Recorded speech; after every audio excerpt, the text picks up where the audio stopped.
Yes, students, Assalamu alaikum. Today's topic is osmotic pressure. Osmotic pressure. Osmotic pressure हम करते हैं denote OP से, OP और पाई. Mathematics में जो पाई हम लिख रहे हैं, पाई जिसका वैल्यू आप 22/100, 22/7. ओस्मोटिक का मीनिंग है मीन्स सोल्यूट.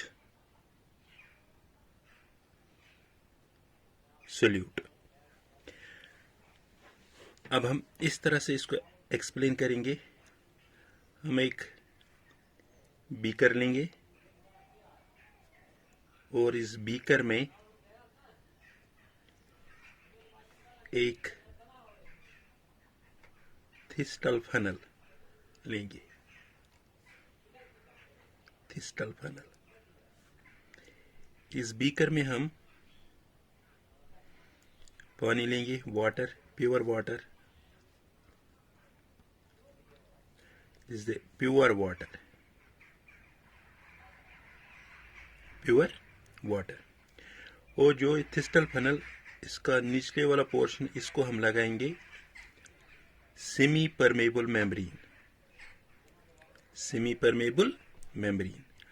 और इस थिस्टल फनल में हम डालेंगे सॉल्यूशन. यहां तक इसकी लेवल है. सॉल्यूशन डालेंगे. क्या डालेंगे हम इसमें? सॉल्यूशन. ये सॉल्यूशन क्या होगा? ये सॉल्यूशन सॉल्ट सॉल्यूशन भी होगा या शुगर सॉल्यूशन, खंडाव या नुनाब, इसमें हम डालेंगे. अब हम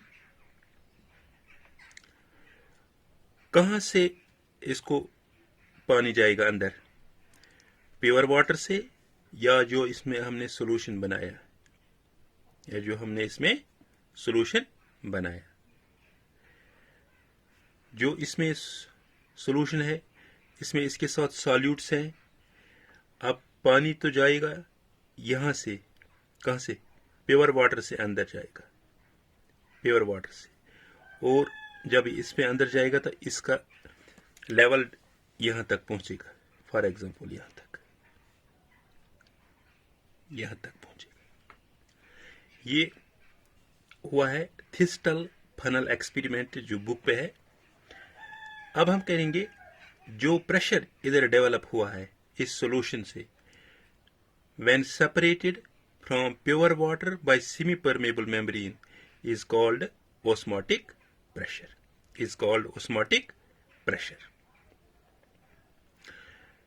The pressure developed in solution, जो प्रेशर यहां पे बना है, when हम इस तरह लिखेंगे, the pressure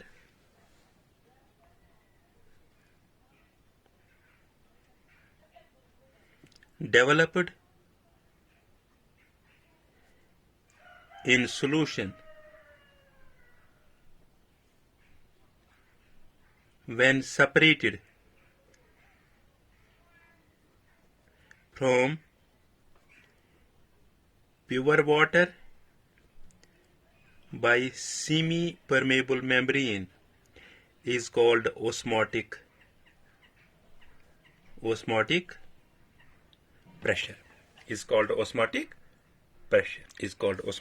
pressure. हम osmotic pressure OP से डिनोट करते हैं. ये हम मेजर कर सकते हैं. is measured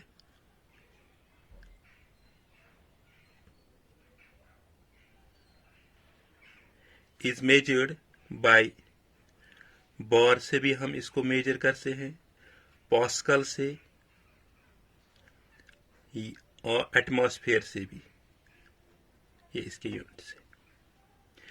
अगर हम कहेंगे for pure water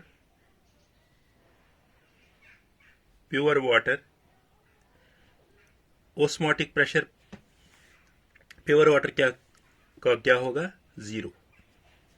pure water का ओस्मोटिक प्रेशर 0 होगा. हम लेंगे इधर 2 कंटेनर इस तरह,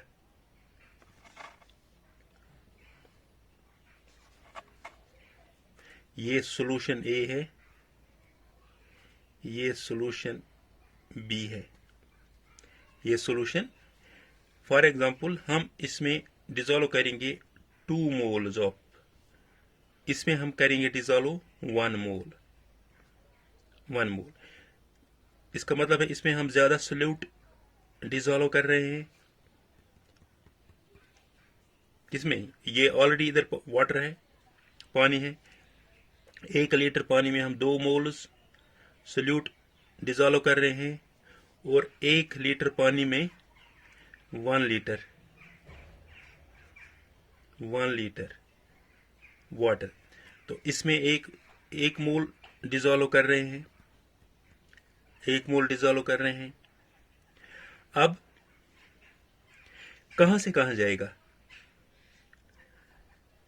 ये बीच में सेमी परमेबल मेम्ब्रेन है, कहां से कहां जाएगा? इसमें 1 ही मोल हमने डिजोल्व किया है, इसका मतलब इसमें जो पानी है वो फ्री है ज्यादा, एज कंपेयर टू इसमें ज्यादा हमने सॉल्यूट डिजोल्व किया है, 2 moles. Water moves from B to A, जिसमें फॉर एग्जांपल इसका ऑस्मोटिक प्रेशर, फॉर एग्जांपल इसका ऑस्मोटिक प्रेशर 12 है, इसका बी वाला का ऑस्मोटिक प्रेशर 9 है। इसका मतलब कहां से जाएगा? फ्रॉम बी टू ए, जहां इसका ऑस्मोटिक प्रेशर 9 है, इसमें कम है, इसमें ज्यादा है, फ्रॉम दिस टू दिस जाएगा। जिसमें कम है इसमें हमने 1 मोल डिजोल्व किया, इसको हम कहते हैं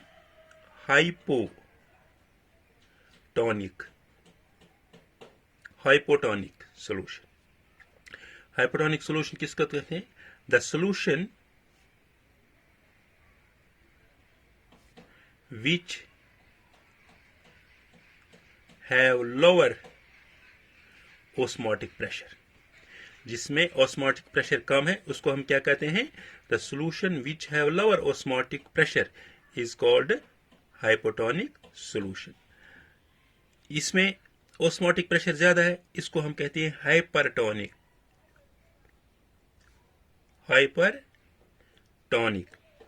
The solution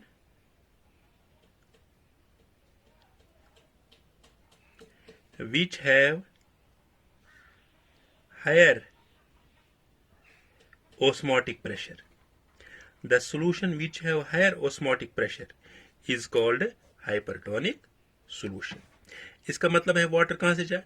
water always moves from hypotonic, from lower concentration to higher, from lower osmotic pressure to higher osmotic pressure, from hypotonic to hypertonic solution। Water always moves from hypotonic to hypertonic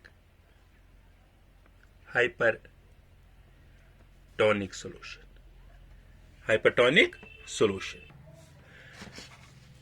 यहां पे हम लेंगे एक इसमें और एक example. ये solution ए है, ये बी है, इसमें भी सॉल्यूट हम डिजोल्व करेंगे सेम। फॉर एग्जांपल इसका ऑस्मोटिक प्रेशर 5 है, इसका भी ऑस्मोटिक प्रेशर 5 है। वाटर कहां से कहां जाएगा? कहां से कहां जाएगा? वाटर नहीं जाएगा, न यहां से न वहां से। जिसमें the solution having same osmotic pressure, the solution having same osmotic pressure is called isotonic solution। is called isotonic solution. इसमें भी osmotic pressure same है, इसमें भी osmotic pressure यही है. The solution having same osmotic pressure is called isotonic. उसको हम कहते हैं isotonic solution. Osmotic pressure is a यही colligative property. Osmotic pressure is a colligative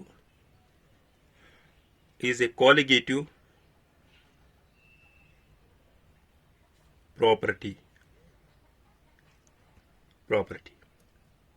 इस तरह हम बताएंगे a property which depends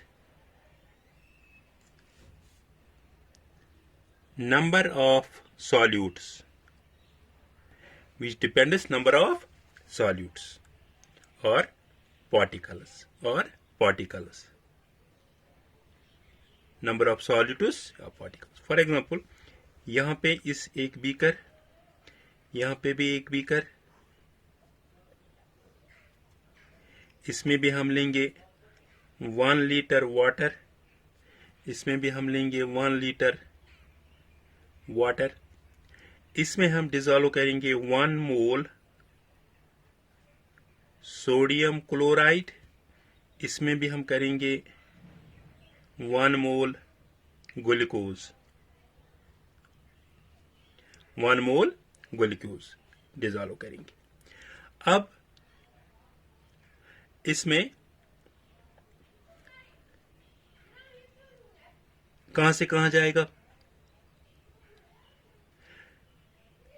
इसमें हम डिसॉल्व कर रहे हैं सोडियम क्लोराइड, इसमें हम डिसॉल्व कर रहे हैं ग्लूकोज. जो सोडियम क्लोराइड है, सोडियम जब इसमें डिसॉल्व होगा वाटर में, सोडियम इसका पॉजिटिव चार्ज, क्लोरीन इसका नेगेटिव चार्ज, और इसमें हम ग्लूकोज करेंगे. 1 mole of sodium chloride is greater than 1 mole of glucose. मतलब इलेक्ट्रोलाइट इज ग्रेटर देन, यहां पे सोडियम अलग क्लोरीन अलग, electrolyte is greater than non electrolyte. जो ग्लूकोज है ये नॉन इलेक्ट्रोलाइट है.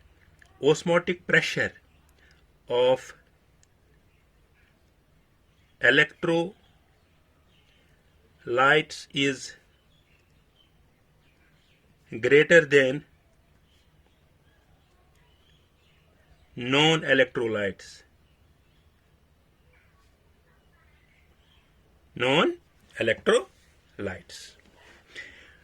इसका मतलब है ऑस्मोटिक प्रेशर इसमें ज्यादा होगा और ग्लूकोज में कम होगा. ये इलेक्ट्रोलाइट है, सोडियम क्लोराइड जो है ये इलेक्ट्रोलाइट है, और ग्लूकोज है ये नॉन इलेक्ट्रोलाइट है. This was all about the osmotic pressure. Thank you.